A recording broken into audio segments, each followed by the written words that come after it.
യുദ്ധം കഴിഞ്ഞു കബന്ധങ്ങൾ ഉന്മാദ നൃത്തം ചവിട്ടിക്കുഴച്ചു രണാങ്കണം. രക്തമൊഴുകി തളം കെട്ടി നിന്ന മൺമെത്തയിൽ കാൽ തെറ്റി വീണു നിഴലുകൾ. പെട്ടെന്ന് ഇവിടെ വന്ന് ഇതൊക്കെ കണ്ടപ്പോൾ ഓർമ്മ വന്നത് വയലാർ രാമവർമ്മയുടെ രാവണപുത്രി എന്ന കവിതയാണ്. എന്നാൽ ഇതൊരു യുദ്ധഭൂമിയല്ല, ഇത് യുദ്ധഭൂമിയിൽ മുറിവേറ്റ് കിടക്കുന്ന ഭടന്റെ കൈയുമല്ല. മനസ്സിൽ കാണുന്നത് മാനത്ത് കാണുക എന്ന് നമ്മൾ കേട്ടിട്ടില്ലേ? സംവിധായകരൊക്കെ മനസ്സിൽ കാണുന്ന ഒരു കഥാപാത്രത്തെ അതിന് ജീവനും രൂപവും നൽകി ഡിസൈൻ ചെയ്യുന്ന ഒരാളുണ്ട്. ഇത് ബാറോസ്. ലാലേട്ടൻ എന്ന സംവിധായകൻ സ്വപ്നം കണ്ട ഗാമയുടെ നിധി കാക്കും ഭൂതം എന്ന കഥാപാത്രത്തിന് രൂപം നൽകിയ വ്യക്തി. പത്തേമാരിയിലെ മമ്മൂക്കയുടെ കഥാപാത്രം, ആടുജീവിതത്തിലെ പൃഥ്വിരാജിന്റെ കഥാപാത്രം, മാത്രവുമല്ല മാർക്കോ ഉൾപ്പെടെയുള്ള സിനിമകളിൽ നമ്മൾ കണ്ട ശരീരഭാഗങ്ങൾ, ശവശരീരങ്ങൾ, ഇതൊക്കെ ഉണ്ടാക്കിയെടുത്ത ഒരു വ്യക്തി. ഒരു അഭിനേതാവും അസിസ്റ്റന്റ് ഡയറക്ടറും കലാകാരനും കോൺസെപ്ച്വൽ ഡയറക്ടറുമായ സേതു ശിവാനന്ദിന്റെ വിശേഷങ്ങളിലേക്ക്, മാർക്കോയുടെയും ബറോസിന്റെയും വിശേഷങ്ങളിലേക്കാണ് നമ്മൾ പോകുന്നത്.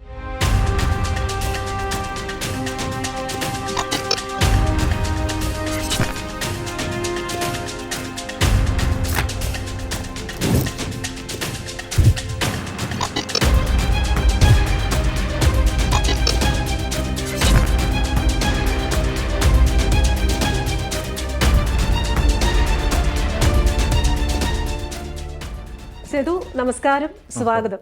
നല്ലൊരു ക്രിസ്മസ് ആയി തവണ അല്ലേ? ബറോസ്, മാർക്കോ, അങ്ങനെ ഒരുപാട് സൃഷ്ടികൾ ആൾക്കാരെ ആകർഷിക്കുന്നു എന്ന് അറിയുന്നതിൽ സന്തോഷം. അപ്പോൾ ഈ ബറോസിലെ ലാലേട്ടൻ്റെ ലുക്ക്, ഓരോ മൈന്യൂട്ടായിട്ടുള്ള കാര്യങ്ങൾ നമ്മളെ ഓരോരുത്തരെയും നമുക്ക് ഇഷ്ടപ്പെടുന്ന രീതിയിലാണ്. അത്രയും പഴയ, വർഷങ്ങൾക്ക് പഴക്കമുള്ള ഒരു കഥാപാത്രത്തെക്കുറിച്ച് പറയുമ്പോൾ എങ്ങനെയാണ് ഈ ഒരു രൂപത്തിലേക്ക് എത്തിയത്? ഇതിൻ്റെ ഫുള്ള് ക്രെഡിറ്റ്സ് ലാൽ സാറിനാണ്. കാരണം വെച്ചാൽ ലാൽ സാറിൻ്റെ മൈൻഡിലുള്ള ഒരു രൂപം അത് കൃത്യമായിട്ട് ഒരുപാട് ഡീറ്റെയിൽ ആയിട്ട് പറഞ്ഞു തന്നിട്ടുണ്ടായിരുന്നു. 1-2 സജഷൻസ് അധികം ഉണ്ടായിരുന്നു. അതുപോലെ തന്നെ ആർട്ട് ഡയറക്ടർ സന്തോഷ് രാമൻ, പിന്നെ ജിയോ സാറ്, അപ്പോൾ അവരുടെ എല്ലാം ഒരു സപ്പോർട്ട് ഉണ്ടായിരുന്നു ഇതിനകത്ത്. കാരണം കുറച്ചധികം സ്കെച്ചുകൾ, കുറച്ച് നാളത്തെ റിസർച്ചും കാര്യങ്ങളൊക്കെ ഉണ്ടായിരുന്നു. അപ്പോൾ ഒരു കാലഘട്ടത്തിൻ്റെ കുറേ അധികം സ്കെച്ചസും കാര്യങ്ങളൊക്കെ നോക്കി അതനുസരിച്ചിട്ടാണ് ചെയ്തത്. അപ്പം അതിനകത്ത് കൂടുതൽ കോൺട്രിബ്യൂഷൻ ലാൽ സാറിൻ്റെ ആയിരുന്നു. അപ്പം ഓരോ പ്രാവശ്യം ചെയ്യുമ്പോഴും അതിൻ്റെ കറക്ഷനും കാര്യങ്ങളൊക്കെ പറയും. അങ്ങനെ അദ്ദേഹത്തിൻ്റെ മനസ്സിലുള്ള ഒരു രൂപം ആകുന്നിടം വരെ അത് ആക്കിയെടുപ്പിച്ചു. അങ്ങനെയാണ് ഈ ഒരു ബറോസിനെ ആദ്യം കാണിച്ച ആരെ? ബറോസിനെ അത് നമ്മൾ വർക്ക് ചെയ്യുന്നതനുസരിച്ച് ലാൽ സാറ് അയച്ചു കൊടുക്കും. പിന്നെ ജിയോ സാർ ഉണ്ടായിരുന്നു. അപ്പോൾ അവരെല്ലാം നോക്കിയിട്ടായിരുന്നു ഇത്. രണ്ടുപേരും കാണുന്നുണ്ടായിരുന്നു. അപ്പോൾ ചെറിയ ചെറിയ കറക്ഷൻസ് പറയും, അവസാനം ഈ ഒരു രൂപത്തിലേക്ക് എത്തിച്ചേർന്നു. അപ്പം ഞാൻ സേതുവിൻ്റെ ഇൻസ്റ്റാ പ്രൊഫൈലിലൂടെ പോകുമ്പം എനിക്ക് സംശയം തോന്നിയത് ലാലേട്ടൻ്റെ പ്രൊഫൈലാണോ സേതുവിൻ്റെ പ്രൊഫൈലാണോ? കാരണം അത്രയധികം ഫോട്ടോകൾ ലാലേട്ടനൊപ്പം, അത്രയധികം വീഡിയോകൾ ലാലേട്ടനൊപ്പം. അപ്പോൾ എനിക്ക് തോന്നുന്നു നിങ്ങൾ തമ്മിൽ വളരെ ഒരു ഹൃദയ ബന്ധമുണ്ടെന്ന് തോന്നുന്നു. ഈവൻ പല ചിത്രങ്ങളിലും സേതുവിൻ്റെ ചിത്രം ലാലേട്ടൻ എടുത്തിരിക്കുന്നു. അതുപോലെ സേതുവിൻ്റെ മുന്നിലിരുന്ന് പടം വരയ്ക്കുന്ന ലാലേട്ടൻ. അപ്പോൾ പറയുന്നതൊക്കെ അതേപോലെ കേൾക്കുന്ന, നമുക്ക് ലാലേട്ടനെ എങ്ങനെ വേണമെങ്കിലും ഫ്ലെക്സിബിൾ ആയിട്ട് എടുക്കാമെന്ന് പലപ്പോഴും കേട്ടിട്ടുണ്ട്. അപ്പോൾ സേതുവിൻ്റെ ഒരു അനുഭവം എങ്ങനെയാണ്?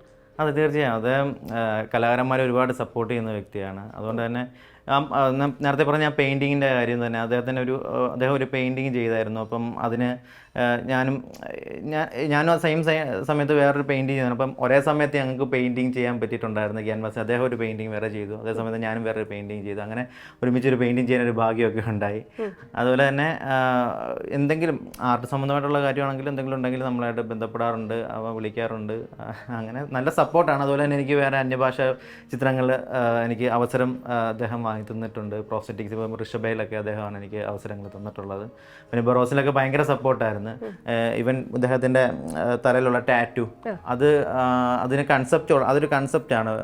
പാമ്പിൻ്റെയും കാര്യങ്ങളൊക്കെ വെച്ചിട്ട് ഒരു കൺസെപ്റ്റ് അദ്ദേഹം ഒരു സജഷൻ പറഞ്ഞിട്ടുണ്ടായിരുന്നു. അത് വെച്ചിട്ട് ഞാൻ ക്രിയേറ്റ് ചെയ്ത ഒരു ടാറ്റു, ബാക്കിലുള്ള 2 പാമ്പും അതിനകത്ത് ഒരു ആഫ്രിക്കൻ സിമ്പിളൊക്കെ വെച്ചിട്ട് അതിന് കുറച്ച് അർത്ഥങ്ങളൊക്കെ വെച്ചിട്ട് ചെയ്ത സംഭവമാണ്. അപ്പോൾ അങ്ങനെ എല്ലാ കാര്യങ്ങൾക്കും അദ്ദേഹത്തിൻ്റെ ഒരു സപ്പോർട്ട് മിക്കപ്പോഴും ഉണ്ടാകാറുണ്ട്.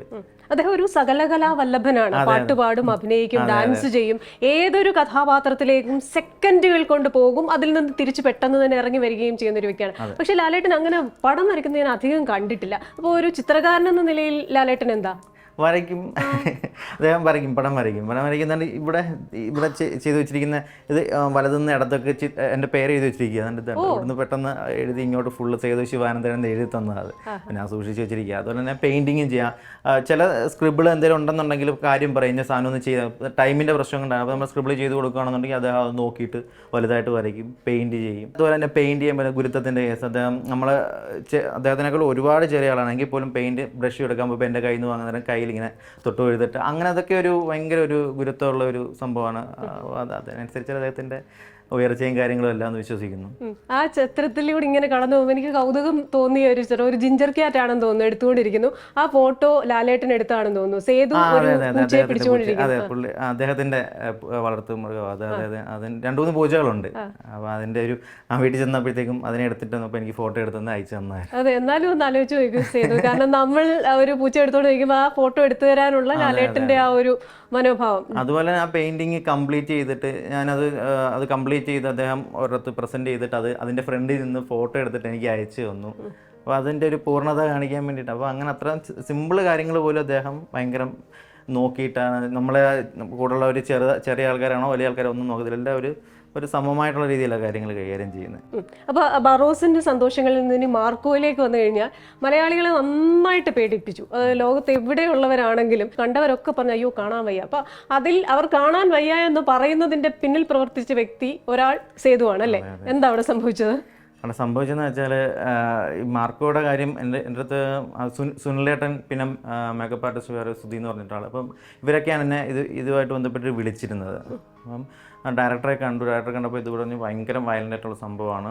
അത് ആൾക്കാർക്ക് മുഖം കണ്ടു കഴിഞ്ഞാൽ അവർ മുഖം വെട്ടിക്കുന്ന രീതിയിലുള്ള ഒരു സംഭവമായിരിക്കും ഇത് ചെയ്യുന്നത്. അത്രയ്ക്കും ക്രൂഷ്യലായിട്ടുള്ള സംഭവങ്ങളാണെന്ന് പറയും. അപ്പം അത് കാര്യങ്ങൾ കേട്ട ശേഷം പിന്നെ ഞാൻ കുറേ സ്റ്റഡികൾ ഞാനും എൻ്റെ ടീമുണ്ട്, വിക്കി ഗോമസ്, അജയ്, പിന്നെ അതുപോലെ തന്നെ പ്രവീൺ, ഇവർ ഞങ്ങളെല്ലാം അങ്ങനെ കുറേ റിസർച്ച് കാര്യങ്ങൾ ഇതിൻ്റെ കുറച്ച് ഈ മനുഷ്യനെ കട്ട് ചെയ്യുമ്പോഴുള്ള ഈ ക്രോസ് സംഭവങ്ങളൊക്കെ ഉണ്ട്. അതെല്ലാം ഞങ്ങൾ ഡീറ്റെയിൽ ആയിട്ട് പഠിച്ച ശേഷമാണ് ഇതിൻ്റെ വർക്കുകൾ ചെയ്തു തുടങ്ങുന്നത്. ഞങ്ങൾക്ക് പ്രോസ്റ്ററ്റിക്കാണ് ഞങ്ങൾ ചെയ്യുന്നത്, പ്രോസ്റ്ററ്റിക് ഡിസൈനാണ്.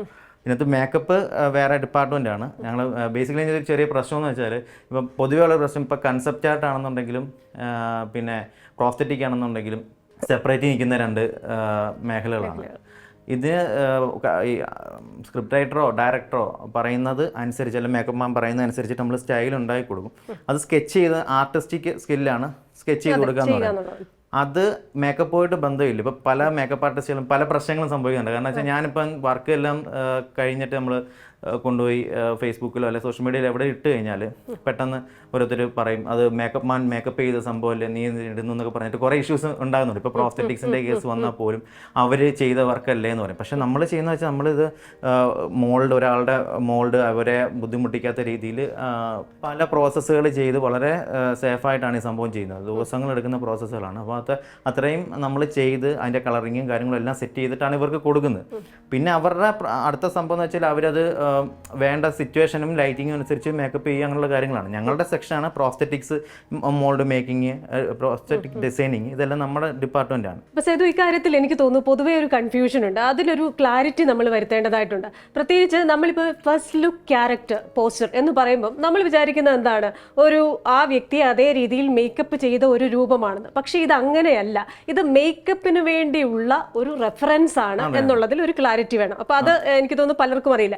2, അക്കാര്യത്തിൽ ഈ പറയുന്ന മേക്കപ്പ് ആർട്ടിസ്റ്റുകൾ അടക്കം അങ്ങനെ ഒരു വിഷമം സൂക്ഷിക്കേണ്ടതില്ലെന്ന് എനിക്ക് തോന്നുന്നത്. കാരണം പല കല്യാണ പെൺകുട്ടികളും ഓരോ റെഫറൻസുമായിട്ടാണ് അവരുടെ അടുത്തേക്ക് പോകുന്നത്. എനിക്ക് ഈ മുഗൾ ലുക്ക് വേണം, അല്ലെങ്കിൽ ഐശ്വര്യ റായിയുടെ ഈ ലുക്ക് വേണം എനിക്ക്, അല്ലെങ്കിൽ ഇന്നയാളുടെ ഇന്ന ലുക്ക് വേണം, ആ ഫോട്ടോയുമായിട്ടാണ് പോകുന്നത്. അപ്പോൾ അതേ രീതിയിൽ തന്നെ സേതുവും ചെയ്യുന്നത് സെയിം കാര്യമല്ല. അതേ രീതിയിൽ ഒരു ഫോട്ടോ ഉണ്ടാക്കി കൊടുക്കുന്നു, ഒരു ആർട്ട് ഉണ്ടാക്കി കൊടുക്കുന്നു. അതിലേക്ക് എനിക്ക് തോന്നുന്നു കുറച്ചുകൂടി ഈസിയാണ് കാര്യങ്ങൾ, അല്ലേ? അതെ അതെ അതെ അതെ അത് ക്യാരക്ടർ ഇന്ന ക്യാരക്ടർ വേണം എന്നുള്ള ഒരു സജഷൻ നമ്മുടെ ഡയറക്ടറോ അല്ല സ്ക്രിപ്റ്റ് റൈറ്ററോ തരികയാണെന്നുണ്ടെങ്കിൽ അത് നമ്മൾ ചെയ്ത് കൊടുത്ത് ആക്ടറെ കാണിക്കുന്നു. അല്ലെങ്കിൽ ചിലപ്പോൾ അത് തന്നെ ഫസ്റ്റ് ലുക്ക് കയറി പോവുകയും ചെയ്യും. പക്ഷേ മേക്കപ്പ് ചെയ്യുമ്പോൾ അതനുസരിച്ച് അത് അവരുടെ ക്രാഫ്റ്റ് അല്ലെങ്കിൽ അവരുടെ ഒരു കഴിവനുസരിച്ചിട്ടാണ് അവരത് മേക്കപ്പ് ചെയ്തെടുക്കുന്നത്. അതുകൊണ്ട് നമുക്ക് യാതൊരു ബന്ധമില്ല. പക്ഷെ നമ്മൾ ചെയ്യുന്നത് വെച്ചാൽ സ്കെച്ചിൻ്റെ ക്രെഡിറ്റ് മാത്രമേ നമ്മൾ പറയുന്നുള്ളൂ. പക്ഷേ പലരും പറയുന്നത് അത് നമ്മൾ മേക്കപ്പ് ചെയ്തിട്ടും നിങ്ങളൊക്കെയാണ് ഇതിൻ്റെ ക്രെഡിറ്റ് എന്ന് പറഞ്ഞാൽ അങ്ങനെ ഒരു പ്രശ്നമുണ്ട്. ഇപ്പോൾ ഞാൻ പറഞ്ഞില്ല, പ്രോസ്റ്ററ്റിക്സിൻ്റെ കേസിലും ഇതുപോലെയാണ്. നമ്മൾ വളരെ കഷ്ടപ്പെട്ടിട്ടാണ് ബാക്കി കാര്യങ്ങളെല്ലാം ചെയ്യുക. അതിന് ഇപ്പം മാർക്കോയിൽ ഇപ്പം അതിനകത്ത് പ്രോസ്റ്ററ്റിക് ഡിസൈനർ എന്ന് പറഞ്ഞിട്ടാണ് ടൈറ്റിൽ വന്നിരിക്കുന്നത്. അപ്പോൾ അങ്ങനെ ഇത് ഞാൻ പേര് കൊടുക്കാതെ തന്നെ ഒരുപാട് അധികം വർക്കുകൾ ചെയ്തിട്ടുണ്ട്. പക്ഷേ അതിൻ്റെ ടീം നമുക്ക് ടൈറ്റിൽ വെച്ചിട്ടാണ് ഇപ്രാവശ്യം പുതിയതായിട്ട് വന്നിട്ടുള്ള ടീംസ് അങ്ങനെയാണ് മുമ്പോട്ട് പോകുന്നത്. അതൊരു വേറെ ഡിപ്പാർട്ട്മെൻ്റ് ആണ് എന്നുള്ള കാര്യം ആൾക്കാർ മനസ്സിലാക്കാൻ വേണ്ടിയിട്ടാണ്. അതുപോലെ തന്നെ പ്രോസ്തെറ്റിക്സിൽ ഞങ്ങൾ ഒരുപാട് കഷ്ടപ്പെട്ട് ചെയ്തൊരു വർക്കായിരുന്നു ഒരു ഡെഡ് ബോഡി. അതൊരു റിയലിസ്റ്റിക് ഡെഡ് ബോഡി ആയിരുന്നു. ഒരാളുടെ ഫുൾ ബോഡി തല മുതൽ കാല് വരെ ഞങ്ങൾ മോൾഡ് എടുത്തിട്ട് അതൊരു 2-3 ദിവസം നിന്നൊരു പ്രോസസ്സായിരുന്നു. അത് ഒരുപാട് കഷ്ടപ്പെട്ടൊരു വർക്കായിരുന്നു. അതിനകത്ത് സിലിക്കണി കാസ്റ്റ് ചെയ്ത് അതിനകത്ത് ആക്ടർ ആ ഒരു ഡെഡ് ബോഡിയുടെ മുകളിൽ വന്നിരുന്നിട്ട് അതിനകത്ത് എല്ല് സഹിതമുണ്ട്, എല്ല് പൊട്ടുന്ന ശബ്ദവും കാര്യങ്ങളൊക്കെ ഉണ്ടെന്നുള്ളത് പറഞ്ഞു. അപ്പോൾ അതനുസരിച്ച് നമ്മൾ വാരിയെല്ല്, തലയൊട്ടി സാധനങ്ങൾ, അതായത് വാ തുറക്കുന്നത് വരെ അതിനകത്ത് വാ തുറന്ന് പല്ല് പിന്നെ മൂക്കിലെ രോമം വരെ നമ്മൾ ചെയ്തിട്ടുണ്ട്. അപ്പോൾ അത്രയും ഡീറ്റെയിൽ ആയിട്ട് ഒരു ഡെഡ് ബോഡി വർക്കായിരുന്നു. അപ്പോൾ അത് ഏകദേശം പടം എനിക്ക് തോന്നുന്നു പടം റിലീസായിട്ടില്ലെന്ന് തോന്നുന്നു, കുറച്ച് നാളായി ചെയ്തിട്ട്. അത് അതിനകത്ത് രോമങ്ങൾ, അത് ഏറ്റവും വലിയൊരു വെല്ലുവിളി എന്ന് വെച്ചാൽ ബറോസിൻ്റെ സമയത്ത് തന്നെയായിരുന്നു ഇത് പാരലായിട്ട് ചെയ്തുകൊണ്ടിരുന്നത്. അതിനകത്തെ ദേഹത്തെ ഓരോ രോമങ്ങളും എടുത്തിട്ട് വളരെ കഷ്ടപ്പെട്ടു. എൻ്റെ കൂടെ വിക്കി രാപകലില്ലാതെ ഉറക്കമില്ലാതെ നിന്നിട്ട് നമ്മൾ ചെയ്തൊരു വർക്കായിരുന്നു.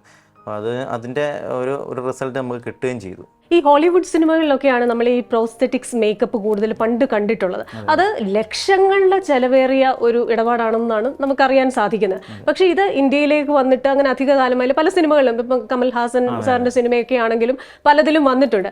പക്ഷേ അതൊരു ഭാരമേറിയ പ്രോസസ്സാണ്. ഈ സേതുവിന് അതൊരു ഭാരമേറിയ പ്രോസസ്സാണ്. ഒപ്പം തന്നെ ആ ഇരിക്കുന്ന നടീനടന്മാർക്കും ആ ഒരു മോൾഡ് ഉണ്ടാക്കുന്ന പ്രോസസ്സൊക്കെ ഇപ്പോൾ ചിലതൊക്കെ കാണുമ്പോൾ നമ്മുടെ തെലുഗു നടൻ്റെയൊക്കെ ആ ഒരു മോൾഡ് ഉണ്ടാക്കി കാണുമ്പോൾ ഈശ്വര എങ്ങനെ ഇവര് ശ്വാസം എടുക്കുന്നു എന്ന് ആ പ്രോസസ്സ് ഒന്ന് പറയാം നമ്മുടെ മലയാളികൾക്ക് വേണ്ടിയിട്ട്. അതിൻ്റെ പ്രോസസ്സ് ഞങ്ങൾ യൂസ് ചെയ്യുന്നത് യഥാർത്ഥത്തിൽ US പ്രോഡക്റ്റ് ആണ്, സ്കിൻ സേഫ് ആയിട്ടുള്ളൊരു മെറ്റീരിയൽ ഉപയോഗിക്കുന്നത്. അത് ഒരു റബ്ബർ ഉൽപ്പന്നമാണ്. അത് നമ്മുടെ ഫേസിൽ നമ്മുടെ ഫേസിൻ്റെ മോൾഡ് എടുക്കാൻ വേണ്ടിയിട്ട് ഉപയോഗിക്കുന്നത്. അത് നമ്മുടെ ലിക്വിഡ് ഫോമാണ്. അത് നമ്മുടെ ഫേസിലേക്ക് അപ്ലൈ ചെയ്തിട്ട് പിന്നെ അത് ഏകദേശം ഒരു 15 മിനിറ്റോളം അതിൻ്റെ ഡ്രൈയിങ് ടൈമുണ്ട്. പിന്നെ അത് കഴിഞ്ഞിട്ട് അതിനെ ഹോൾഡ് ചെയ്ത് വെക്കത്തക്ക രീതിയിൽ പ്ലാസ്റ്റർ യൂസ് ചെയ്തിട്ട് അതിനെ ഹോൾഡ് ചെയ്ത് വെക്കും. കാരണം ഇത് റബ്ബർ സ്വഭാവം ആയതുകൊണ്ട് ദൂരി എടുക്കുമ്പോൾ ആ ഫേസിൻ്റെ മോൾഡ് കിട്ടാൻ വേണ്ടിയിട്ട് അതിനെ ഹോൾഡ് ചെയ്യാൻ വേണ്ടിയിട്ട് മദർ മോൾഡ് നമ്മൾ ഇട്ടിട്ട് അങ്ങനെയാണ് അതിൻ്റെ ഒരു ബേസിക് സ്ട്രക്ചർ. പിന്നെ അതിനകത്തേക്ക് വീണ്ടും കാസ്റ്റ് ചെയ്ത് നമ്മുടെ ഫേസിൻ്റെ പ്രിൻ്റ് എടുക്കുന്നു. അതിൻ്റെ മുകളിലാണ് പിന്നെ ക്ലേ വർക്ക് ചെയ്യുന്നത്. സെയിം പ്രോസസ്സ് വീണ്ടും ഇതിനകത്തേക്ക് വേറെ മെറ്റീരിയൽ ഉപയോഗിച്ചിട്ട് അതിൻ്റെ പ്രിൻ്റ് എടുക്കും. പിന്നെ അതിലേക്ക് വീണ്ടും അതിൻ്റെ പോസിറ്റീവ് എടുത്തിട്ടാണ് നമ്മൾ ഫേസിൽ അങ്ങനെ 2-3-4 പ്രോസസ്സ് വെച്ചിട്ടാണ് ഈ സംഭവം ചെയ്യുന്നത്. ചേട്ടാ, ഞാൻ ഈ വഴി കൂടി ഇങ്ങനെ സഞ്ചരിക്കുമ്പോൾ ഇവിടുത്തെ ഒരു ഭൂപ്രകൃതി, ഇവിടുത്തെ ഉത്സവങ്ങളൊക്കെ ഇങ്ങനെ ആലോചിക്കുകയായിരുന്നു. ഞാനും ആലപ്പുഴ ജില്ലക്കാരിയാണ്. അപ്പോൾ ഇതിന് തൊട്ടടുത്താണ് കൃഷ്ണപുരം കൊട്ടാരം. അവിടെ പഴച്ചാറുകൾ കൊണ്ട് വരച്ച വർഷങ്ങൾ പഴക്കമുള്ള ചുവർച്ചിത്രങ്ങളുണ്ട്. ഒപ്പം തന്നെ നമ്മുടെ ചെട്ടുകുളങ്ങര ഭരണി, ഓച്ചിറയിലെ ഉത്സവം, കെട്ടുകാഴ്ചകൾ, അതേപോലെ ശങ്കർ സ്മാരക museum, Raja Ravi Varma school of fine arts അവിടെ പഠിച്ചതാണ്. അപ്പോൾ ഈ കാര്യങ്ങളൊക്കെ നമ്മുടെ ആ കലാജീവിതത്തെ പരുവപ്പെടുത്തുന്നതിൽ ഒരുപാട് സഹായിച്ചിട്ടുണ്ടാകുമെന്നാണ് എൻ്റെ ഒരു തോന്നൽ. ശരിയാണോ? തീർച്ചയായും, ഉറപ്പായിട്ടും. കാരണം വെച്ചാൽ ഞാൻ ഫൈൻ ആർട്സ് കോളേജിലാണ് പഠിച്ചത്, മാവേലിക്കര രവിവർമ്മ കോളേജ്. അവിടെ ഞാൻ പെയിൻറ്റിങ് ആയിരുന്നു എടുത്തിരുന്നത്. അപ്പോൾ നമുക്ക് ഇപ്പോൾ ഉള്ള സെക്ഷനിലേക്ക് ഞാൻ ചെറുപ്പം മുതലേ ക്യാരക്ടർ സ്കെച്ച് അല്ലെങ്കിൽ അങ്ങനെ, അതായത് പോർട്രേറ്റ്സ് ഞാൻ കൂടുതൽ ചെയ്തുകൊണ്ടിരുന്നത്. പിന്നെ ഫൈൻ ആർട്സ് കോളേജിൽ പോയ ശേഷം പിന്നെ പെയിൻറ്റിങ് കൂടുതൽ ശ്രദ്ധിക്കാൻ തുടങ്ങി. പിന്നെ അവിടെ ലൈഫ് സ്റ്റഡി കാര്യങ്ങൾ, പിന്നെ നേച്ചർ സ്റ്റഡി കാര്യങ്ങളൊക്കെ ഉണ്ട്. അപ്പോൾ ഞങ്ങൾ ഈ പറഞ്ഞ ചുറ്റുപാടും കാര്യങ്ങളും കുംഭഭരണിയും അല്ലെങ്കിൽ കെട്ടുത്സവവും കാര്യങ്ങളും എല്ലാം ഞങ്ങൾ സ്കെച്ചുകളാക്കി പെയിൻറ്റിങ്ങുകളാക്കി കൊണ്ടിട്ടുള്ളത്. അതിനൊപ്പം തന്നെ ഈ ഓച്ചിറ അമ്പലത്തിൽ ഈ ആൾക്കാരെ സ്കെച്ച് ചെയ്യാൻ വേണ്ടിയിട്ട് നോക്കിയിട്ട് സ്കെച്ച് ചെയ്യുന്നവരുണ്ട്. അപ്പോൾ അത് ഭിക്ഷക്കാർ, അങ്ങനെയുള്ള ആൾക്കാരുടെയൊക്കെ സ്കെച്ചുകൾ, പലതരത്തിലുള്ള ആൾക്കാർ, പല ടെക്സ്ചറിലുള്ള ആൾക്കാർ, പിന്നെ മുട്ട് പകുതി ഇല്ലാത്ത ആൾക്കാർ, അല്ലെങ്കിൽ കൈ ഇല്ലാത്ത കാലില്ലാത്ത ആൾക്കാർ. അപ്പോൾ അവരുടെ ഈ മുറിവ് സ്റ്റിച്ച്, ഈ എന്താ പറയുക കട്ടായി പോകുമ്പോഴുള്ള ഒരു സ്കിൻ ടെക്സ്ചർ കാര്യങ്ങൾ, അതുപോലെ തന്നെ മുറിവുകൾ, ഈ സാധനങ്ങളൊക്കെ ഞങ്ങൾ ഈ പെയിൻറ്റിങ്ങിൽ അതൊക്കെ ചെയ്യുമ്പോൾ ഒരു പ്രത്യേക സംഭവം, അതായത് ഇച്ചിരി റിയൽ സംഭവമുണ്ട്. അപ്പോൾ അങ്ങനെ കുറേ അധികം വർക്കുകൾ അങ്ങനെ ചെയ്യുന്നത്. അതെല്ലാം നമ്മുടെ ഈ മെമ്മറിയിൽ ഇങ്ങനെ കിടക്കുന്നുണ്ട്. ഒരുപക്ഷെ അങ്ങനെ അതുകൊണ്ടായിരിക്കും നമ്മളിപ്പോൾ ഈ മാർക്കോയിൽ തന്നെ അതിനകത്ത് ഒരു ഹെവി ഒരു സംഭവം ചെയ്തിട്ടുണ്ടായിരുന്നു, ഒരു ആസിഡിലിട്ട ഒരു സംഭവം. അതിന് റെഫറൻസ് സത്യം പറയാൻ ഇല്ല, ഞങ്ങളിങ്ങനെ കാണാൻ പറ്റിയിട്ടില്ല. ഈ ആസിഡിനകത്ത് ഇട്ടിട്ടുള്ള ഒരു രൂപം എങ്ങനെ ആയിരിക്കും, അല്ലെങ്കിൽ ദ്രവിച്ച ശേഷം അങ്ങനെ, അത് ഗൂഗിളിൽ പോലും അങ്ങനെ നമുക്ക് അങ്ങനെ കിട്ടിയിട്ടില്ല. പക്ഷേ ഈ സംഭവം ഇങ്ങനെയൊക്കെ പോയി നോക്കിയതിൻ്റെ പേരിലാകാം അത് കാണാതെയാണ് അതിൻ്റെ പെയിൻറ്റിങ് മൊത്തം ചെയ്യുന്നത്. പക്ഷേ സിനിമയിൽ എനിക്ക് തോന്നുന്നു സെൻസർ ചെയ്ത് കട്ടായി പോയിട്ടുണ്ട്. കൂടുതൽ ഡീറ്റെയിൽ ആയിട്ട് ഇനിയിപ്പോൾ ഒരുപക്ഷെ OTT വരുമ്പോഴേ കാണാൻ പറ്റുമായിരിക്കും. ഇതിനൊരു കസ്റ്റമൈസേഷൻ നമ്മുടേതായിട്ടുള്ള ഒരു എലമെന്റ് വേണമല്ലോ. അപ്പോൾ ആ ഒരു സ്വയം യാത്ര കൂടെ നടക്കണം. ഒരു ഭ്രാന്തനെ പോലെ സഞ്ചരിക്കണം. ഇരിക്കണമല്ലോ ഒരു കഥാപാത്രത്തിലേക്ക് അല്ലെങ്കിൽ ഒരു രൂപത്തിലേക്ക് എത്താൻ. അതെങ്ങനെയാ ചെയ്യുന്നത്? അത് നേരത്തെ പറഞ്ഞ കാര്യം തന്നെ. ഞാൻ ചെറുപ്പം മുതൽ ഈ സ്കെച്ചിൻ്റെ കേസ് പറയുകയാണെന്നുണ്ടെങ്കിൽ എനിക്ക് ക്യാരക്ടർ സ്കെച്ചുകൾ ക്ലാസ്സിലിരിക്കുന്ന സമയത്താണെങ്കിലും ഇൻ്റർവൽ സമയത്തൊക്കെ ആണെന്നുണ്ടെങ്കിലും ഞാൻ പല സ്കെച്ചുകൾ ഇപ്പോൾ മൊട്ടത്തിലായിട്ടുള്ള ഒരാൾ കട്ടിപ്പിരികവും ഒക്കെ വെച്ചിട്ട് ഇത് വരച്ചിട്ട് ചോദിക്കുക ഇത് ആരെ പോലെ ഇരിക്കുക. പഴയ ക്ലാസ്സിൽ ഇത് ആരെ പോലെ ഉണ്ടെന്ന് ചോദിക്കുക. അപ്പോൾ ചിലപ്പോൾ ചിലർ കൃത്യമായിട്ട് പറയും ഇത് കള്ളനെ പോലെ ഉണ്ട്, അല്ലെങ്കിൽ ഒരു പിശുക്കനെ പോലെ, അങ്ങനെ കൃത്യം. അപ്പോൾ നമ്മൾ മനസ്സിൽ ഉദ്ദേശിക്കുന്ന സാധനങ്ങൾ എനിക്ക് ഭയങ്കര ഇഷ്ടമുള്ള സംഭവമാണ്. അപ്പോൾ അതിൻ്റെ ഒരു ബാക്കപ്പ് പോലെ നമുക്കിപ്പം ഭാവിയിൽ സിനിമയിൽ വന്നപ്പോഴത്തേക്കും അങ്ങനത്തെ ഒരു പ്രൊഫഷൻ തന്നെ ആണ് അങ്ങോട്ട് വന്നത്. അതായത് ഇന്ന ക്യാരക്ടർ അല്ലെങ്കിൽ അവരുടെ ആക്ഷൻ ഇന്ന സംഭവം വേണമെന്ന്. അപ്പോൾ നമ്മളിപ്പോൾ ഒരു സാധനം ചെയ്ത് കൊടുക്കുമ്പോഴത്തേക്കും ഡയറക്ടേഴ്സിന് അല്ലെങ്കിൽ സ്ക്രിപ്റ്റ് റൈറ്റേഴ്സിനൊക്കെ ഒരുപാട് ഇഷ്ടപ്പെടാൻ കാരണം വെച്ചാൽ അവർക്ക് ഉദ്ദേശിക്കുന്ന സംഭവം അങ്ങനെ ആ കഥ പറയുമ്പോൾ നമ്മൾ അതിൻ്റെ എക്സ്പ്രഷൻ വെച്ചിട്ടാണ് ചെയ്തു കൊടുക്കുന്നത്. അപ്പോൾ അത് അങ്ങനെ ചെറുപ്പം മുതലുള്ള ഇതിൻ്റെ ഒരു ഭാഗമായിട്ട് മുമ്പ് അതുപോലെ തന്നെ ഈ പറഞ്ഞ യാത്രകൾ, ഈ ക്യാരക്ടർ സ്കെച്ച് കാര്യങ്ങൾ, ഈ എന്താ പറഞ്ഞ ആൾക്കാരെ റെഫർ ചെയ്തതിൻ്റെയൊക്കെ ഗുണം അതിനകത്ത് ഉണ്ടായിട്ടുണ്ട്. ഈ കള്ളനെ പോലുണ്ടെന്ന് പറഞ്ഞപ്പോഴാണ് ഞാനൊരു കാര്യം ഓർത്തെ. കേസ് തെളിയിക്കാനായിട്ട് പോലീസുകാരെ വിളിച്ച് പടം വരച്ച് പ്രതിയെ പിടിച്ച് ഏതെങ്കിലും സംഭവം ഉണ്ടോ? അത് ടോവിനോയുടെ ഒരു മൂവിക്കകത്ത് ഉണ്ടായിരുന്നു. അത് ഞാൻ സ്കെച്ച് ചെയ്ത് കൊടുക്കാൻ പോയതായിരുന്നു. അപ്പം ഞാൻ ശ്രീകുമാർ മേനോൻ സാറിൻ്റെ കൂടെ അവിടെ ഓടിയതിന് ശേഷം അവിടെ വർക്ക് ചെയ്തുകൊണ്ടിരിക്കുന്ന സമയമായിരുന്നു. അപ്പോൾ അവിടെ സ്കെച്ച് ചെയ്യാൻ വിളിച്ചപ്പോൾ എൻ്റെ അടുത്ത് പറഞ്ഞു നീ അത് വരയ്ക്കുന്നുകൊണ്ട് ചെയ്യാൻ പറഞ്ഞു. അങ്ങനെ അത് ഫോറൻസിക് മൂവി അതിനകത്ത് അങ്ങനെ സംഭവം ചെയ്തിട്ടുണ്ടായിരുന്നു. പട്ടണം റഷീദിക നമ്മുടെ ആ ഒരു ജീവിതത്തിൽ അല്ലെങ്കിൽ ഈ ഒരു പ്രൊഫഷണൽ ജേർണിയിൽ പ്രധാനം പങ്കുവഹിച്ചവരിൽ ഒരാളാണ്. ഒരുപാട് പേരുണ്ടല്ലോ. അപ്പോൾ റഷീദിക്കയുടെ ഒരു ഗൈഡൻസ് എങ്ങനെയായിരുന്നു? റഷീദയാണ് സത്യം പറഞ്ഞാൽ ഈ കൺസെപ്റ്റ് ആർട്ടിൻ്റെ എൻ്റെ ഒരു ഗുരു എന്ന് പറയുന്നത് അദ്ദേഹമാണ്. കാരണം ഞാൻ ചെറുപ്പം കോളേജിൽ പഠിക്കുന്ന സമയത്ത് നമ്മുടെ ഒരു ആർട്ടിസ്റ്റ് ഉണ്ട് നെക്കാട് രാജ്, അദ്ദേഹത്തിൻ്റെ മകൻ എൻ്റെ കൂടെ പഠിച്ചു. അദ്ദേഹത്തിൻ്റെ കൂടെ ഞാൻ ലൊക്കേഷനിൽ കാണാൻ വേണ്ടിയിട്ട് പോയതാണ്. അപ്പോൾ അവിടെ നിന്ന് ഒരു ജൂനിയർ ആർട്ടിസ്റ്റായിട്ട് കുഞ്ഞൊരു വേഷം ചെയ്തു പഠിച്ചുകൊണ്ടിരിക്കുന്ന സമയത്ത്. അന്ന് അവിടെ നിന്ന് പെട്ട കുറച്ച് പരിചയങ്ങളൊക്കെ ഉണ്ടായിരുന്നു. അവിടുന്ന് പരിചയങ്ങളൊക്കെ ഉണ്ടായിട്ട് അങ്ങനെ ഋഷിക്ക് അടുത്ത് എത്തപ്പെടുകയായിരുന്നു. ആ ഋഷിക്ക് അടുത്ത് എത്തപ്പെട്ട് ഋഷിക്കേക്ക് ഒരു പടം വരച്ചു കൊടുത്തു. ആ പടം കണ്ടിട്ടാണ് ഋഷിക്കേക്ക് അത് ഇഷ്ടപ്പെട്ടിട്ട് പറഞ്ഞു ഒരു ക്യാരക്ടർ സ്കെച്ച് ചെയ്യണം, ഒരു സംഭവം ഉണ്ടെന്ന് പറഞ്ഞു. ഒരു ദിവസം എൻ്റെ സുഹൃത്തുണ്ട് നിജു എന്ന്, അദ്ദേഹത്തിൻ്റെ ഡ്രൈവറായിരുന്നു, അദ്ദേഹം വിളിച്ച് പറഞ്ഞ് ഒരു സ്കെച്ച് ചെയ്യാൻ സാറ് വിളിക്കുമെന്ന് പറഞ്ഞു. ഞാൻ അപ്പോൾ ഒരു പേടിയൊക്കെ ആയിരുന്നു. സംഭവം ചെയ്ത് കൊടുത്തു. അതാ ഫസ്റ്റ് ചെയ്ത സാധനം ഇത് ലൈഫിൽ സിനിമയ്ക്ക് വേണ്ടി ആദ്യമായിട്ട് ചെയ്ത സ്കെച്ചാണ്. അപ്പം അത് സംഭവം ചെയ്ത് ഇത് അത്ര വർക്കൗട്ടായില്ലായിരുന്നു. ഫസ്റ്റ് സ്കെച്ചായിരുന്നു, അത്ര വർക്കൗട്ടായില്ല. അപ്പം ഋഷിക്ക് കുറച്ച് കറക്ഷൻസ് പറഞ്ഞു. രണ്ടാമത് ചെയ്ത് കൊടുത്തു, അത് ഓക്കെ ആയി. അത് കുട്ടേട്ടൻ്റെ ഒരു 90 വയസ്സുള്ള ഒരു ക്യാരക്ടറായിട്ടുള്ള സംഭവമായിരുന്നു. അത് ദർബോണി എന്ന് മറ്റായിരുന്നു മൂവിയുടെ പേര്. അത് ഒരു അവാർഡ് മൂവി ആയിരുന്നു, ഇറങ്ങിയില്ലോ എന്ന് എനിക്കറിയില്ല. അതായത് ഫസ്റ്റ് മൂവി. പിന്നെ അവിടുന്ന് ഋഷിക്ക് മോൾഡ് ചെയ്ത് എടുത്തു. കാരണം പല സ്കെച്ച് ചെയ്യുമ്പോഴത്തേക്കും അതങ്ങനെയല്ല വേണ്ടത്, ഇന്ന സംഭവമാണ്. നമുക്ക് എന്ത് വേണമെങ്കിലും വരച്ചു കൊടുക്കാൻ പറ്റും, എങ്ങനെ വേണമെങ്കിലും വരച്ചു കൊടുക്കാൻ പറ്റും. പക്ഷേ ഒരു ആർട്ടിസ്റ്റിനെ കംഫർട്ടാകുന്ന രീതിയിൽ ചെയ്യണം എന്ന് നമുക്ക് പഠിപ്പിച്ചത് ഋഷിക്കായിരുന്നു. ഇനി പത്തേമാരിയിലേക്ക് വന്നു കഴിഞ്ഞാൽ മമ്മൂക്കയുടെ ആ ഒരു കഥാപാത്രം, എനിക്ക് തോന്നുന്നു മമ്മൂക്കയും കറക്ഷനൊക്കെ പറയുന്ന ആളാണ്, ഒരു പെർഫെക്ഷനിസ്റ്റ് ആണ്. പല കാര്യങ്ങളിലും അത് ആ ഉദ്ദേശിക്കുന്ന രീതിയിൽ എത്തുന്നത് വരെ മമ്മൂക്ക ഇങ്ങനെ പറഞ്ഞുകൊണ്ടിരിക്കും. പത്തേമാരിയിൽ മമ്മൂക്കയുമായിട്ടുള്ള ഒരു അസോസിയേഷൻ എങ്ങനെയായിരുന്നു? ഞാൻ പത്തേമാരിയുടെ വർക്കിനാണ് അദ്ദേഹത്തിൻ്റെ അടുത്തത്. പക്ഷേ എനിക്ക് ഭയങ്കര ഒരു പേടിയൊക്കെ ആയിരുന്നു. ഋഷിക്കായിരുന്നു ആദ്യമേ അവിടെ കൊണ്ടുവന്നത്. അപ്പോൾ ലൊക്കേഷൻ വെച്ച് തന്നെ സ്കെച്ച് ചെയ്യാൻ പറഞ്ഞു. അപ്പം വേഗം സ്കെച്ച്. അപ്പം പള്ളിക്കൽ നാരായണൻ എന്ന് പറഞ്ഞ ക്യാരക്ടറിൻ്റെ ആയിരുന്നു. അപ്പോൾ അത് ഗൾഫിൽ ഒത്തിരി നാൾ വന്നിട്ട് ഒരുപാട് മുടിയൊക്കെ പൊഴിഞ്ഞു, അങ്ങനത്തെ സംഭവം പറഞ്ഞു. അവനത് സംഭവം ചെയ്തു. നമുക്ക് ക്യാരവാനിൽ കൊണ്ടുപോയി നമുക്ക് പക്ഷേ ഫസ്റ്റിൽ തന്നെ നെഗറ്റീവ് ഇങ്ങനെ പറഞ്ഞു. അതായത് എന്നെ പോലുള്ള സായികുമാറിനെ പോലെ ഉണ്ടെന്നൊക്കെ പറഞ്ഞു. അത് പുള്ളി അങ്ങനെ ഒരു രീതിയാണ് അത് റെഡിയാക്കാൻ വേണ്ടിയിട്ടുള്ളത്. പക്ഷേ ഞാൻ പേടിച്ച്. അത് കഴിഞ്ഞിട്ട് പിന്നെ വീണ്ടും ഇരുന്നു ചെയ്തു. അത് പുള്ളി ഓക്കെ പറഞ്ഞു. അത് പിന്നെ റഷിക്കയുടെ രീതിയിൽ നന്നായിട്ട് ഭയങ്കര രസമായിട്ട് അത് ചെയ്തിട്ടുണ്ടായിരുന്നു. അങ്ങനെ മമ്മൂക്കായിട്ടുള്ള ഫസ്റ്റ് വർക്കായിരുന്നു. പിന്നെ അതിനുശേഷം കുറച്ചധികം സ്കെച്ചുകൾ ലൊക്കേഷനിൽ പോവെങ്കിലും അതായത് ഡയറക്റ്റ് ചെയ്ത് സംസാരിക്കേണ്ട അവസ്ഥകളൊന്നും വന്നിട്ടില്ല. പിന്നെ വേറെ ഒന്ന് രണ്ട് പിച്ചിങ് വർക്കിനൊക്കെ പോയിട്ടേ ഉള്ളൂ. അങ്ങനെ കണ്ടിട്ടുണ്ട്. പക്ഷേ അധികം പുള്ളിയായിട്ട് ബന്ധമില്ല. പക്ഷേ സ്കെച്ചുകൾ കുറേ അധികം ചെയ്തിട്ടുണ്ട്. അപ്പോൾ ഞാൻ ആ ഇൻസ്റ്റാ പ്രൊഫൈലിലൂടെ പോകുമ്പോൾ അപൂർവമായ ഒരു കോമ്പിനേഷനുള്ള ഒരു പടം കണ്ടു. അതായത് ഉമ്മൻചാണ്ടി സാറിനെയും മമ്മൂക്കയും കൂടെ ഒന്നിച്ച് ഒരു പടത്തിൽ. അതെങ്ങനെയാണ് അങ്ങനെ ഒരു കോൺസെപ്റ്റിലേക്ക് വന്നത്? അതിന് കിട്ടിയ പ്രതികരണങ്ങൾ എങ്ങനെയായിരുന്നു? അതിന് നല്ല പ്രതികരണമായിരുന്നു. കാരണം ആൾക്കാരൊക്കെ അത് ആഗ്രഹിക്കുന്നുണ്ട് എന്നാണ് അറിയപ്പെടുന്നത്. എനിക്ക് പുള്ളിയുടെ ചില മാനറിസം കാര്യങ്ങളൊക്കെ കണ്ടപ്പോൾ എനിക്ക് ഉമ്മൻചാണ്ടി സാറിനെ ഓർമ്മ വന്നു. അപ്പോൾ അങ്ങനെ ഞാൻ ജസ്റ്റ് കോൺസെപ്റ്റായിട്ട് ചെയ്തതായിരുന്നു. അപ്പോൾ അത്യാവശ്യം കുറേ ആൾക്കാരൊക്കെ അത് എടുത്തിട്ടുണ്ടായിരുന്നു. കുറേ അധികം ഗ്രൂപ്പുകളിൽ അങ്ങനെ കുറച്ച് അത്യാവശ്യം വൈറലായിരുന്നു. അതെ. മലയക്കോട്ടെ വാലിബൻ അണിഞ്ഞ കമ്മൽ അതും വൈറലായതാണ്. ആ ആദ്യ ഷോട്ടിൽ തന്നെ അത് പുറത്തു വരിക. ഇപ്പൊ ഞാനാണെങ്കിൽ പോലും എനിക്കത് വളരെ ഇഷ്ടപ്പെട്ടു. അങ്ങനെ ഒരു കമ്മൽ കിട്ടിക്കഴിഞ്ഞാൽ അതൊരു വെറൈറ്റിയാണ്, അത്രയും വർഷങ്ങൾക്ക് മുമ്പുള്ളതാണെങ്കിലും. പക്ഷെ അതും ഈ കുടുംബത്തിൽ നിന്നും തന്നെ ഒരാൾ ചെയ്തതാണ്. അതിന്റെ പിന്നിലുള്ള കഥ അത് ലാൽ സാറിന്റെ കോസ്റ്റ്യൂമർ മുരളിച്ചേട്ടനും പിന്നെ എൻ്റെ കോസ്റ്റ്യൂമർ, സിനിമയുടെ കോസ്റ്റ്യൂമർ സുഹിത്ത്, അദ്ദേഹം അവരും കൂടെ കോർഡിനേറ്റ് ചെയ്തിട്ട് എന്നെ വിളിച്ച് പറയുമായിരുന്നു. അപ്പോൾ ഞാൻ അച്ഛൻ്റെ അടുത്ത് ചോദിച്ചു ചെയ്യാൻ പറ്റുമെന്ന് ചോദിച്ചു. അപ്പോൾ ഇത് റോ ഫീൽ ചെയ്യണമെന്ന് പറഞ്ഞു, ഭയങ്കര ഫിനിഷിംഗ് അല്ല. അപ്പോൾ അവരൊരു സാമ്പിൾ കാണിച്ചു. അങ്ങനെ അത് സംഭവം അച്ഛൻ്റെ അടുത്ത് പറഞ്ഞു. അപ്പോൾ അച്ഛൻ ചെയ്ത് നോക്കാം എന്ന് പറഞ്ഞു. പക്ഷേ ഈ സംഭവം ചെയ്ത് കൊണ്ടുവന്ന ഡയറക്ടർക്ക് ആ റോഫിലൊക്കെ ഇഷ്ടപ്പെട്ടു. അങ്ങനെ ആ സംഭവം പിന്നെ തിയേറ്ററിൽ കണ്ടപ്പോഴാണ് മനസ്സിലായത് ഇത്രയും പ്രാധാന്യമുള്ള ഒരു സംഭവമാണെന്ന് അറിഞ്ഞത്. അങ്ങനെ അച്ഛൻ്റെ ഒരു റെസ്പോൺസ് എന്തായിരുന്നു? അത്രയും ഭയങ്കര സന്തോഷമായിരുന്നു. എന്നാൽ ലാൽ സാറിന് വേണ്ടിയിട്ട് ചെയ്ത ഒരു സംഭവമാണ്. പിന്നെ ഇത്രയും വലിയൊരു മൂവി, അച്ഛൻ അങ്ങനെ മൂവിക്കൊന്നും വർക്കൊന്നും ചെയ്തിട്ടുള്ള ആളല്ല. അപ്പോൾ ഫസ്റ്റ് ടൈം ചെയ്ത സംഭവമായിരുന്നു, അവർക്ക് ഇഷ്ടപ്പെടുകയും ചെയ്തു. അപ്പോൾ ഭയങ്കര സന്തോഷമായിരുന്നു. ഈ രാജാരവിവർമ്മ ഒരു കൊച്ചുകുട്ടിയായിരുന്നപ്പോൾ കൊട്ടാര ചുവരുകളിലൊക്കെ കരികൊണ്ട് പടം വരയ്ക്കുമായിരുന്നു. ആദ്യമൊന്നും അത്ര പ്രോത്സാഹനം അതിന് ലഭിച്ചിരുന്നില്ല, കാരണം പിള്ളേർ ആരായാലും ഇങ്ങനെ ചെയ്തു കഴിഞ്ഞാൽ. അപ്പോൾ സേതുവിൻ്റെ ലൈഫിൽ ഇങ്ങനെ ഒരു ചിത്രകാരൻ എന്ന നിലയിൽ പടങ്ങൾ വരയ്ക്കുമ്പോഴും അതേപോലെ തന്നെ ഇത്തരത്തിലൊരു കോഴ്സിലേക്ക് പോകണമെന്നൊക്കെ പറയുമ്പോഴും അച്ഛൻ്റെയും ഫാമിലിയുടെയും ഒക്കെ ഒരു പ്രതികരണം എങ്ങനെയായിരുന്നു? ചെറുപ്പം മുതൽ ഭയങ്കര സപ്പോർട്ടായിരുന്നു. ഞങ്ങളുടെ ഇപ്പോൾ താമസിക്കുന്ന സ്ഥലമല്ല, ഞങ്ങളുടെ റോഡിന് അപ്പുറ സൈഡിലായിരുന്നു വീട്. അപ്പോൾ അവിടെ അത്യാവശ്യം ഒരു നീണ്ട വരാന്ത കാര്യങ്ങളൊക്കെ ഉണ്ടായിരുന്നു. ഞാൻ ചെറുപ്പം മുതൽ ഈ പറഞ്ഞ കരിയുടെ കാര്യം പറഞ്ഞില്ലേ, അതുപോലെ ഞാനും കരി വെച്ചിട്ട് ഓരോ ക്യാരക്ടേഴ്സിനെ ഇങ്ങനെ ഓരോന്ന് വരച്ചു നോക്കും. വീട്ടിലാരും ബന്ധുക്കളും കാര്യങ്ങളൊക്കെ വരികയാണെന്നുണ്ടെങ്കിൽ അവരെ പിടിച്ചിട്ട് പോയി ഇതെല്ലാം കൊണ്ട് നടന്ന് കാണിക്കുന്ന സ്വഭാവമായിരുന്നു. പണ്ട് മുതലേ നല്ല സപ്പോർട്ടാണ്. അച്ഛൻ നന്നായിട്ട് വരയ്ക്കും. പിന്നെ അമ്മയ്ക്ക് അത്യാവശ്യം നല്ല ക്രിയേറ്റീവ് സ്കില്ലുണ്ട്.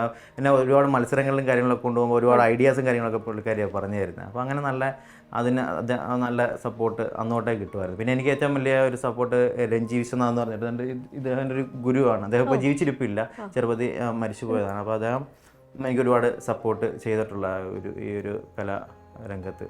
ഇപ്പൊ കുടുംബത്തിൽ നിന്നുള്ള ഒരു സപ്പോർട്ട് വലുതാണ്. അപ്പൊ ഇനിയും വരാൻ പോകുന്ന കലാകാരന്മാർക്കും കുടുംബത്തിൽ നിന്ന് ആ രീതിയിൽ ഒരു സപ്പോർട്ട് വേണമല്ലോ. അപ്പൊ അതിന് അവരോട് പറയാൻ, പ്രത്യേകിച്ച് എനിക്ക് തോന്നുന്നു ഫാമിലി മെമ്പേഴ്സിനോട് കൂടെ പറയേണ്ട ഒരു കാര്യമാണ്. നീ പഠിച്ചു നടക്കേണ്ട സമയത്താണോ വരയ്ക്കുന്നത്, അല്ലെങ്കിൽ സ്പോർട്സിന് പോകുന്നത്, ഫുട്ബോൾ കളിക്കുന്നത്, മെസ്സിയൊക്കെ ഒരു വശത്ത് കളിക്കും എന്നൊക്കെ പറഞ്ഞ് നിരുത്സാഹപ്പെടുത്തുന്ന ചിലരുണ്ടാവുമല്ലോ, അവരോട് എന്താ പറയാനുള്ളത്? അവരോടും പറയാനുള്ള ഇതേ തന്നെ, അതായത് ആർക്കെങ്കിലും ഇങ്ങനത്തെ സ്കില്ല് കാര്യങ്ങളുണ്ടെങ്കിൽ അതിനെ ഡെവലപ്പ് ചെയ്യുക. കാരണം നമ്മളിപ്പോൾ ഒരു സ്കില്ല് വെച്ചിട്ട് വേറെ ഒരു ജോലിക്ക് പോയി ഒരിക്കലും നമുക്കൊരു എന്താ പറയുക ഒന്നും പൂർണ്ണതയിലെത്തത്തില്ല. ഇപ്പോൾ അവരവർക്കുള്ള എന്താണ് സ്കില്ല് അതിനെ മാക്സിമം സപ്പോർട്ട് ചെയ്ത് അതിനെ അപ്പ് ചെയ്തെടുത്തു കഴിഞ്ഞാൽ അവർ സക്സസ് ആവും. അതിന് ഏത് ജോലി എന്ത് തന്നെ ആയാലും അതായിരിക്കും അവരുടെ ലൈഫ്. അല്ലാതെ നമ്മളിനിയും ഇപ്പം ഞാനിപ്പോൾ ആർട്ടിസ്റ്റ് ആയിരുന്നിട്ട് എനിക്ക് വേറെ ജോബ്, ഞാൻ അമൃതയിൽ VFX പഠിച്ചതായിരുന്നു. എനിക്ക് വേറെ ജോബ് അന്ന് കിട്ടിയതായിരുന്നു. പക്ഷേ എനിക്ക് എന്നിട്ടും പിന്നെ ഞാൻ ജനം TV വർക്ക് ചെയ്തിട്ടുണ്ട്. പക്ഷേ എനിക്ക് അപ്പോഴൊന്നും കുറച്ച് മാസങ്ങൾ ഞാൻ വർക്ക് ചെയ്യുന്നിട്ട് എനിക്ക് മനസ്സിന് അതൊന്നും സംതൃപ്തമല്ലായിരുന്നു. ഞാൻ അവിടെ വെച്ചിട്ട് നിർത്തിയിട്ട് പിന്നെ ഇത് എന്തിനു വേണ്ടിയിട്ട് ഇറങ്ങി എന്ന് എനിക്കറിയത്തില്ലായിരുന്നു. സിനിമയിലോട്ട് വന്ന് എന്തിനാണെന്ന് എനിക്കറിയത്തില്ലായിരുന്നു.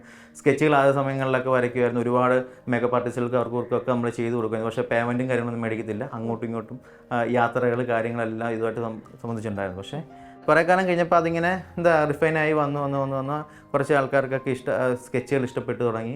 അങ്ങനെ ലാൽ സാറിൻ്റെ അടുത്ത് എത്തപ്പെടുന്നതും അങ്ങനെയൊക്കെയാണ്. ശ്രീകുമാർ മേനോൻ സാറിൻ്റെ വഴി അങ്ങനെയൊക്കെ ഒരുപാട് നമുക്ക് ഒരേ ഫീൽഡിൽ കുറച്ചധികം കാലം നമ്മൾ അതിനകത്ത് തന്നെ നിൽക്കുകയാണെന്നുണ്ടെങ്കിൽ ഉറപ്പായിട്ട് നമ്മൾ എത്തപ്പെടും അവിടെ.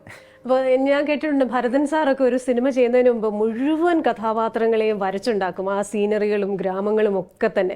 അപ്പോൾ അത്തരത്തിൽ വർക്ക് ചെയ്തിരുന്ന ഒരുപാട് പേരുണ്ട്. അവരുടെ ആ ഒരു ഫീൽഡിലേക്കാണ് വരുന്നത്. പക്ഷെ നമുക്ക് ആധുനിക സങ്കേതങ്ങളുമുണ്ട്, ചില സോഫ്റ്റ്വെയറുകളൊക്കെ നമ്മളെ സഹായിക്കാറുണ്ടല്ലേ. അപ്പോൾ നമ്മുടെ മോഡേൺ ആയിട്ടുള്ള നമ്മുടെ യങ്സ്റ്റേഴ്സിന് ഈ ഒരു ഫീൽഡിലേക്ക് കടന്നു വരാൻ ആഗ്രഹിക്കുന്നവർക്ക് വേണ്ടിയിട്ട് എന്തൊക്കെ സോഫ്റ്റ്വെയർസ് ഉപയോഗിക്കാം? ഇനി AI വരുമ്പോൾ AI ഇത് ചെയ്യാനൊരു സാധ്യതയുണ്ട്. അത് ഞാനിപ്പം സ്കെച്ച് ചെയ്ത് തുടങ്ങി, ഞാൻ മുമ്പ് കാണിച്ചില്ല, ഇവിടെ ഞാൻ പെൻസിൽ സ്കെച്ചിൽ തുടങ്ങിയതാണ്. അവിടെ അങ്ങോട്ട് കഴിഞ്ഞപ്പോഴത്തേക്കും തൊട്ടടുത്ത് അപ്ഡേറ്റ് ചെയ്തുകൊണ്ട് ഞാൻ സിസ്റ്റത്തിൽ വരയ്ക്കാൻ തുടങ്ങി. മൗസ് വെച്ച് വരച്ച് പിന്നെ പെൻ ഡിജിറ്റൈസർ ആക്കി. അത് കഴിഞ്ഞിട്ട് ഞാൻ iPad ആക്കി. പിന്നെ എനിക്ക് കുറച്ചും കൂടെ കംഫർട്ട് എന്ന് പറയുന്നത് ഫോട്ടോഷോപ്പ് പിന്നെ മാംഗ സ്റ്റുഡിയോ എന്നൊക്കെ പറഞ്ഞ ഒന്നിൻ്റെ സോഫ്റ്റ്വെയർസ് ഒക്കെ ഉണ്ട്. അത് കുറച്ചുകൂടെ കംഫർട്ടാണ്. പിന്നെ AIക്ക് ഒത്തിരി പ്രതിഷേധം കാര്യങ്ങളൊക്കെ ഉണ്ട്, ഒരുപാട് ആൾക്കാരിൽ നിന്നൊക്കെ ഉണ്ട്. പക്ഷേ എന്നെ സംബന്ധിച്ച് AI കുറച്ചുകൂടെ ഇപ്പം നിലവിൽ കുറച്ച് സപ്പോർട്ടാണ്. കാര്യം വെച്ചാൽ നമുക്ക് കുറച്ചും കൂടെ സ്പീഡ്, സിനിമ എന്ന് പറയുമ്പോൾ ഭയങ്കര ഫാസ്റ്റാണ് കാര്യങ്ങൾ. പണ്ടത്തെ പോലെ സ്കെച്ച് ചെയ്തിരിക്കാനോ നമ്മൾ ആർട്ടിസ്റ്റുകൾ അപ്ഡേറ്റ് ആയിക്കൊണ്ടിരിക്കുക. ഇപ്പോൾ AI ആണെന്നുണ്ടെങ്കിൽ അതിനെ യൂസ് ചെയ്യാൻ നോക്കി കഴിഞ്ഞാൽ കുഴപ്പമില്ല, അതിനും കുറച്ച് പരിധികളുണ്ട്. അപ്പോൾ നമ്മൾ അതിനെ നമ്മുടെ പരിധിക്ക് കൊണ്ടുവന്നു കഴിഞ്ഞാൽ കുറച്ചും കൂടെ കാര്യങ്ങൾ എളുപ്പമാവും. ഇപ്പൊ നിലവിലെ അവസ്ഥയിൽ ജോലി എളുപ്പമാണ്, പക്ഷേ നാളെ നമ്മളെ നിയന്ത്രിക്കുന്ന ഒരു അവസ്ഥയിലേക്ക് AI പോകുമോ ഇല്ലയോ എന്നറിയില്ല. അത് നമ്മുടെ അറിയില്ല. കയ്യില് ഇപ്പൊ നിലവിൽ ഓക്കെയാണ്. പിന്നെ വേറെ കേസ് എന്ന് വെച്ചാൽ ചില ക്രാഫ്റ്റുകൾ നമുക്ക് തന്നെ ചെയ്യേണ്ട കാര്യങ്ങൾ ഉണ്ട്. അത് എത്രയൊക്കെ നോക്കിയാലും നിർമ്മിത ബുദ്ധിക്ക് സാധിക്കണമെന്നില്ല. അപ്പൊ അങ്ങനെ കുറച്ച് കാര്യങ്ങളുണ്ട്. അപ്പം അവിടം വരെ എങ്ങനെയാണെന്ന് അറിയില്ല. ഇപ്പം നിലവിൽ നമ്മൾ അതിനെ യൂസ് ചെയ്യുന്നുണ്ട്, കുഴപ്പമില്ലാതെ. ഇപ്പം ഞാനിപ്പോൾ ഒരു ചെറിയൊരു ഷോർട്ട് മൂവി വിട്ട് സംഭവം ചെയ്തിട്ടുണ്ട്. അതിന് ഞാൻ കുറച്ച് സ്റ്റോറി ബോർഡ്സ് കാര്യങ്ങളൊക്കെ എനിക്ക് പെട്ടെന്ന് ഷോർട്സ് അലൈൻ ചെയ്യാൻ വേണ്ടിയിട്ടും കാര്യങ്ങളൊക്കെ AI സഹായത്തോടൊക്കെയാണ് ചെയ്തിരിക്കുന്നത്. അപ്പോൾ അങ്ങനെ ചില കാര്യങ്ങളൊക്കെ നമുക്ക് ജീവിതത്തിൽ ഉപയോഗപ്പെടുന്നുണ്ട്. ചെറിയ റോളാണെങ്കിലും അഭിനയിച്ചിട്ടുണ്ട്, അസിസ്റ്റന്റ് ഡയറക്ടർ ആയിട്ടുണ്ടെന്ന്. ഞാനത് ചെറിയ ഒരു മൂവിയിലൊക്കെ നേരത്തെയൊക്കെ ചെറിയ മൂവികളിലൊക്കെ ഇങ്ങനെ ചെയ്തിട്ടുണ്ട്. പിന്നെ പ്രോസ്തെറ്റിക്സ് മേക്കപ്പ് ആർട്ടിസ്റ്റ് ആണ്, ഈ പറയുന്ന പോലെ കോൺസെപ്റ്റ് ആർട്ടിസ്റ്റ് ആണ്. ഇതിൽ ഏത് റോളാണ് ഏറ്റവും ഇഷ്ടം? സിനിമയിലേക്ക് നോക്കുമ്പോൾ ഇതിൽ എന്ത് ചെയ്യാനാണ് ഇഷ്ടം? എനിക്ക് ഇതിനെല്ലാം കോർഡിനേറ്റ് ചെയ്ത് ഡയറക്റ്റ് ചെയ്യണം ആഗ്രഹം. അപ്പോൾ ഒരു ഡയറക്ടർ ആകണമെന്നാണ് ആഗ്രഹം. ഇതിനെല്ലാം കാരണം എനിക്ക് ഇപ്പോൾ അത്യാവശ്യം ഞാൻ മൂവീസ് VFX ഞാൻ ഒഡിയൻ്റെ ഒക്കെ പോസ്റ്റർ വർക്ക്, ഒഡിയൻ പിന്നെ 12th മാൻ ഇതിൻ്റെയൊക്കെ പോസ്റ്റർ വർക്ക് പിന്നെ VFX ടീമിലുണ്ടായിരുന്നു.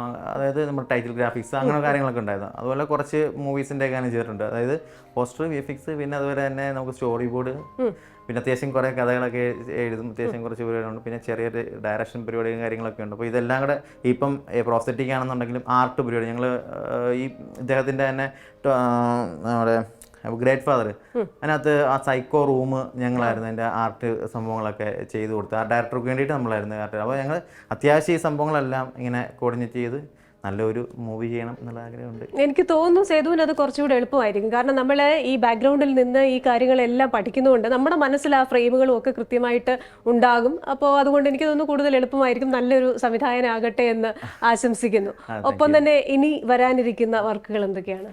ഇപ്പം ഞങ്ങൾ ചെയ്തുകൊണ്ടിരിക്കുന്ന ഒരു കന്നഡ മൂവിയാണ്. പിന്നെ ലാൽസാൻ്റെ ഋഷഭയുണ്ട്.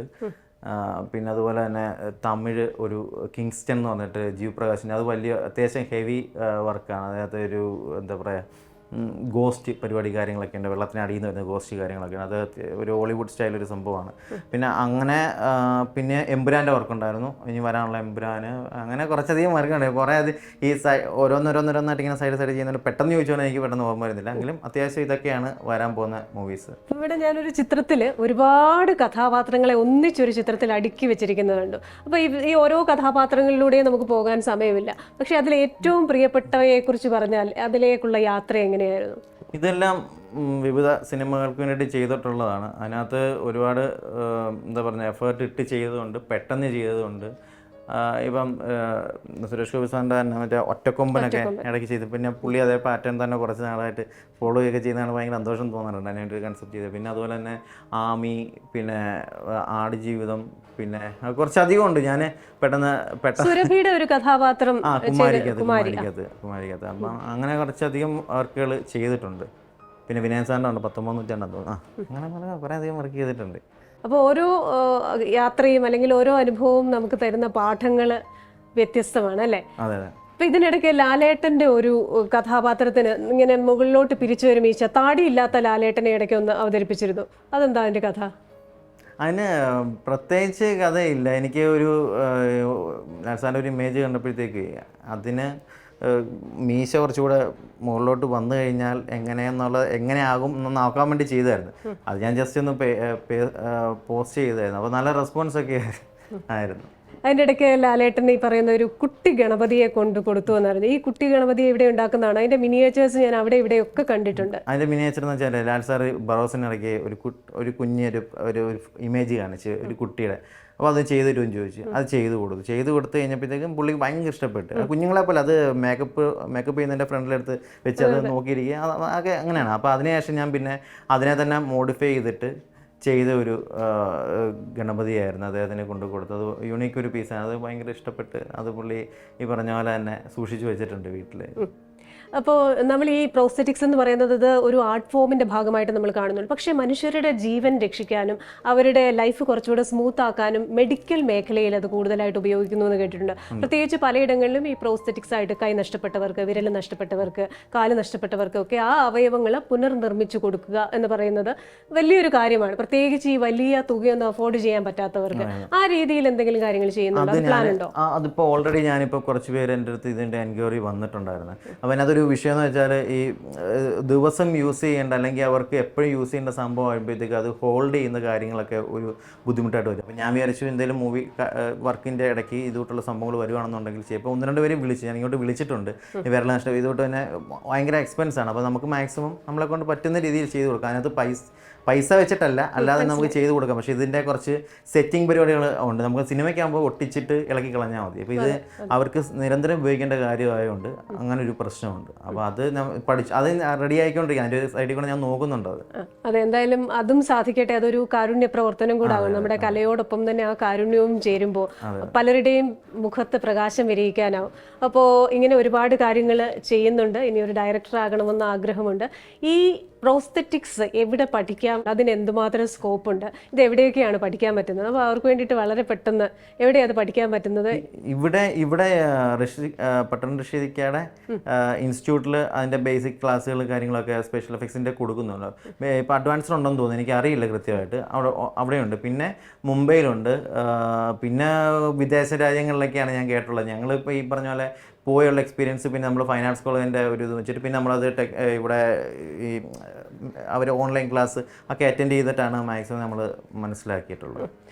ചോദിക്കട്ടെ, നമ്മൾ എത്രയൊക്കെ ഒരു കോഴ്സ് പോയി പഠിച്ചെന്ന് പറഞ്ഞാലും നമ്മുടേതായിട്ടുള്ള ഒരു എലമെന്റ് അതിൽ ചേർത്ത് കഴിയുമ്പോൾ നമുക്ക് അതിൽ കൂടുതൽ ഇംപ്രവൈസ് ചെയ്യാൻ സാധിക്കില്ലേ? നമ്മൾ എന്ത് തന്നെ ചെയ്താലും ഇപ്പോൾ എത്ര പഠിച്ചെന്ന് പറഞ്ഞാലും നമ്മൾ എക്സ്പീരിയൻസ്, നമ്മുടെ അനുഭവങ്ങളിൽ നിന്നിട്ട് നമ്മൾ ചെയ്യുന്നത്. ഞാൻ നേരത്തെ ആദ്യം തന്നെ പറഞ്ഞ കാര്യം, നമ്മൾ നിരീക്ഷണം ഏറ്റവും വലിയ സംഭവമാണ്. എന്ത് തന്നെ പറഞ്ഞാലും നിരീക്ഷണം എല്ലാവർക്കും ഉള്ളൊരു പാഠമെന്ന് വെച്ചാൽ എവിടെ പോയാലും ഇപ്പോൾ ആക്ടേഴ്സ് ആണെന്നുണ്ടെങ്കിൽ പോലും ആർട്ടിസ്റ്റ് ആണെങ്കിലും എല്ലാവരും നന്നായിട്ട് ഒരു കാര്യത്തെ നിരീക്ഷിച്ചിട്ട് അത് നമ്മൾ എന്താ പറയുക മനസ്സിലാക്കിയിട്ട് ചെയ്യുകയാണെന്നുണ്ടെങ്കിൽ അത്രയും ബെറ്റർ ആയിരിക്കും. നമ്മൾ പ്രകൃതി തന്നെ എല്ലാ സംഭവങ്ങളും അതിന് ആൻസർ ഉണ്ട്. അപ്പോൾ നന്നായിട്ട് നിരീക്ഷിച്ച് കഴിഞ്ഞാൽ നല്ല റിസൾട്ട് കിട്ടും, അതിനൊരു ജീവൻ കിട്ടും.